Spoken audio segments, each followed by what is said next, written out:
Bismillahirrahmanirrahim. Assalamualaikum warahmatullahi wabarakatuh. Nama saya Ernanda Arik Prasetyo, NIM 430302000027. Saya dari kelas 1B, Program Studi Pengembangan Masyarakat Islam. Dalam video ini saya akan meringkas materi yang telah diberikan oleh Bapak Mustalwik Alwi secara berurutan. Yang pertama yaitu tentang pengertian tauhid dan iman, lalu yang kedua yaitu iman, yang ketiga sejarah munculnya ilmu kalam, dan yang keempat yaitu kelompok Khawarij.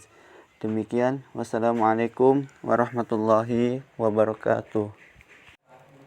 Bismillahirrahmanirrahim. Assalamualaikum warahmatullahi wabarakatuh. Nama saya Ernanda Arik Prasetyo dengan NIM 430302000027. Dalam voice note ini saya akan sedikit menyimpulkan tentang apa itu tauhid dan apa itu iman. Yang pertama yaitu tauhid. Tauhid sendiri adalah mengesahkan Allah. Diawali dengan pengucapan atau pengikraran dua kalimat syahadat, asyhadu an la ilaha illallah wa asyhadu anna Muhammadan abduhu wa rasuluh. Lalu diikuti dengan mengerjakan apa-apa yang diperintahkan oleh Allah Subhanahu wa taala dan menjauhi apa yang dilarang, apa yang tidak disukai, dan apa yang dimurkai oleh Allah Subhanahu wa taala. Adapun fungsi dari tauhid adalah yang pertama, menjadikan Allah sebagai satu-satunya Tuhan yang berhak disembah, berhak diyakini, berhak dimintakan pertolongan, dan berhak dimintakan doa. Lalu yang kedua yaitu menjadikan kita yakin kepada Allah bahwa hanya Allah lah Rabb yang maha pengasih, Rabb yang maha penyayang, Rabb yang maha pemurah, dan Rabb yang maha memberikan jalan baik dalam keadaan lapang maupun sempit. Yang kedua yaitu kesimpulan tentang iman. Iman sendiri adalah meyakini dalam hati dan juga menjalankan dengan anggota tubuh. Iman sendiri adalah pilar-pilar yang harus dijalankan dalam Islam. Adapun keenam poin dalam iman yaitu yang pertama, iman kepada Allah, yang kedua iman kepada para malaikat Allah, yang ketiga iman kepada kitab Allah, yang keempat iman kepada para rasul Allah, yang kelima iman kepada hari akhir atau hari kiamat, yang keenam iman kepada qada dan qadar. Adapun sikap kita sebagai muslim yang taat dan patuh kepada Allah Subhanahu wa taala agar senantiasa memperhatikan keenam poin dalam rukun iman ini dan berusaha sekuat mungkin untuk menjalankan keenam poin tersebut dengan hati-hati dan hanya mengharapkan ridho dan balasan pahala dari Allah Subhanahu wa taala. Demikian yang bisa saya sampaikan. Mungkin dari kesimpulan yang saya sampaikan barusan ada salah dalam penuturan kata ataupun yang lainnya. Kurang lebihnya mohon maaf. Billahi taufiq wal hidayah. Assalamualaikum warahmatullahi wabarakatuh. Assalamualaikum warahmatullahi wabarakatuh. Bismillahirrahmanirrahim. Nama saya Ernanda Arik Prasetyo, NIM 430302000027. Dari materi yang diberikan pada hari ini bahwa memahami 6 poin rukun iman. Iman sendiri merupakan suatu hal yang terdapat 3 poin penting di dalamnya, yaitu yang pertama meniatkan atau memantapkan di dalam hati, kemudian mengucapkan atau mengikrarkannya dengan lisan, lalu kemudian melakukannya menggunakan anggota badan. Dalam kitab Al-Arba'in An-Nawawi yang tadi sudah dibahas oleh Pak Mustalwik Alwi, bahwa ada beberapa faktor-faktor iman yang sangat penting, yaitu yang pertama beriman kepada Allah, beriman kepada malaikat Allah, beriman kepada kitab Allah, beriman kepada Rasul Allah, beriman kepada hari kiamat, dan juga beriman kepada qada dan qadar. Lalu bagaimana cara kita agar semakin mantap dalam meyakini iman itu sendiri, yaitu dengan wahyu dan juga akal. Wahyu ini diturunkan oleh Allah kepada Nabi Muhammad SAW, lalu kemudian menggunakan akal Nabi Muhammad menjelaskan kepada umatnya agar umatnya bisa beriman kepada Allah Subhanahu wa Ta'ala. Lalu ketika seseorang masih juga belum mantap dalam beriman, ada ayat kauniyah dan juga ayat qauliyah yang dapat semakin memantapkan keimanan mereka. Adapun ayat kauniyah sendiri adalah ayat yang menjelaskan pertanda lewat kejadian yang ada di alam semesta.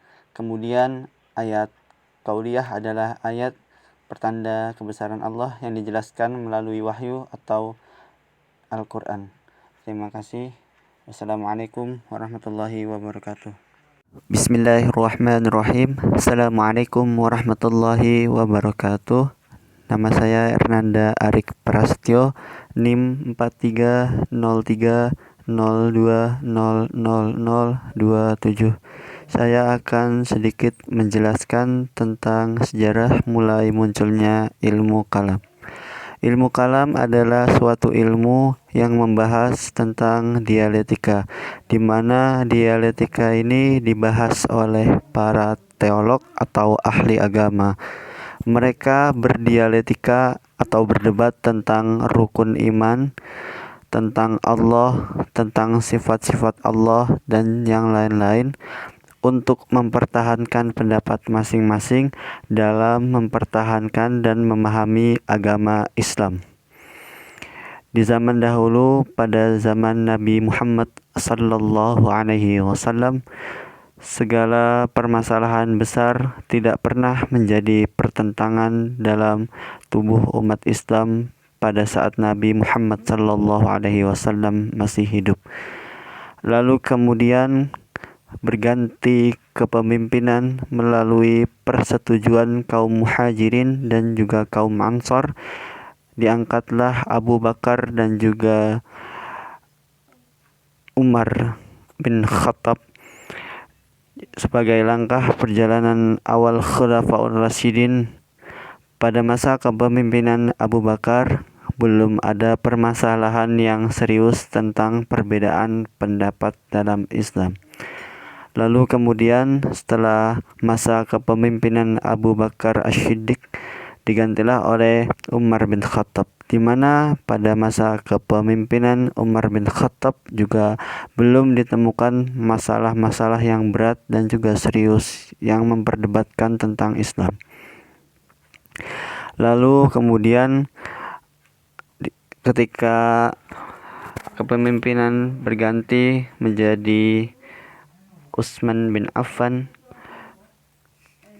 mulai terlihat beberapa konflik-konflik di dalamnya, yang pada akhirnya memuncak ketika Utsman bin Affan radhiyallahu ta'ala anhu meninggal pada saat demonstrasi berlangsung.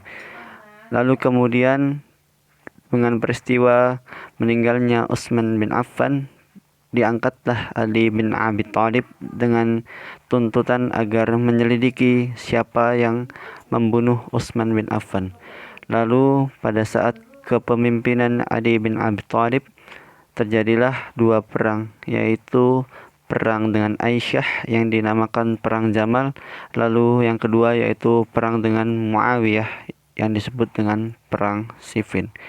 Demikian yang bisa saya sampaikan. Kurang lebihnya mohon maaf. Billahi taufiq wal hidayah. Wassalamualaikum warahmatullahi wabarakatuh. Bismillahirrahmanirrahim. Assalamualaikum warahmatullahi wabarakatuh. Nama saya Ernanda Arik Prasetyo, NIM 430302000027. Saya dari kelas 1B. Saya akan sedikit mengulas materi pada hari ini, yaitu materi tentang kelompok Khawarij. Khawarij berarti golongan yang keluar atau memberontak. Khawarij sendiri adalah sekelompok orang yang keluar dari golongan Ali bin Abi Thalib karena tidak sepakat dengan Ali saat menerima tawaran arbitrase dari kelompok Muawiyah yang mengakibatkan kekalahan kelompok Ali saat perang Siffin. Khawarij sendiri adalah salah satu sekte yang terkenal dengan ideologi radikalnya, termaksud doktrin teologisnya. Dengan sifat yang demikian, maka kelompok Khawarij sangat sulit untuk harmonis ketika ada perbedaan pendapat di dalam kelompoknya. Di zaman sekarang banyak kelompok yang keras, memberontak, yang dengan mudahnya menjudge kelompok lain, maka bisa dikategorikan kelompok atau ormas tersebut adalah salah satu daripada bagian Khawarij yang dahulu pernah ada. Demikian yang bisa saya sampaikan. Wassalamualaikum warahmatullahi wabarakatuh.